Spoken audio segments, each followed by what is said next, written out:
Well, first of all, it was a great 3 days for us. Obviously, the weather cooperated amazingly, and on Thursday with the meet itself, it was just really unbelievable. Hard to believe this time of year that we had a day that was fairly calm.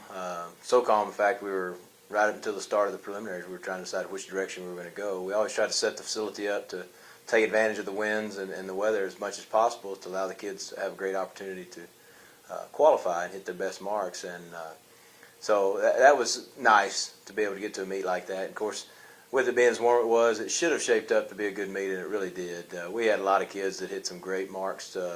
Many kids hit some qualifying marks. A lot of kids hit personal best and seasonal best. And you know, as a coach overall, that's what you'd like to see happen at your home meet. It's what we'd like to see happen this time of year as we get ready to make a push into the conference meet in a few weeks. Well, we had 2 meets on the schedule before the conference meet. One of those has been canceled at this point, so we're trying to find another meet that we can get into. But we'll try to for sure go to Baylor in 2 weeks, and then we're looking for a possible meet on the weekend of the 28th. The main thing, our focus is the first weekend in May when the conference meets are. We're trying to, tweak some things with our technical events and with our kids on the track. We're just trying to begin to bring them into that peak, I guess, if you will, so that when we go to the conference championship in Commerce the first weekend in May, that they're ready to do the best that they could do this whole year.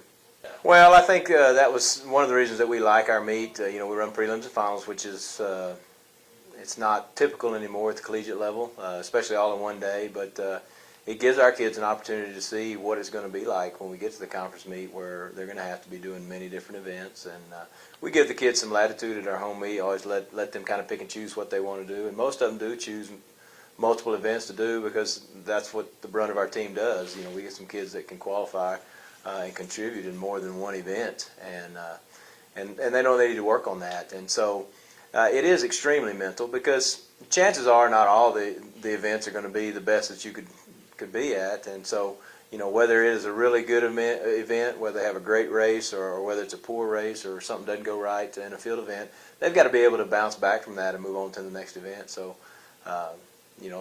it does take a lot of mental stability, if you will, and a lot of focus and understanding what you want to accomplish. And sometimes it's hard for our young kids, the freshmen and sophomores, because they're still kind of getting into the collegiate track mode where, hey, we do want to win. That's why we're out there, but we're really chasing these marks and trying to get ourselves in a position where we can do well at the conference meet and then on to the national meet. And so, mentally, if they do well as far as the performance, but they don't win, sometimes they're bummed out because they're trying to win, and that's what we want. But we can also take some good from it if they do well, hit a personal best or seasonal best or something like that, because it gives us evidence that we're moving in the right direction, that we are getting better, and that we're heading on to the championship meet.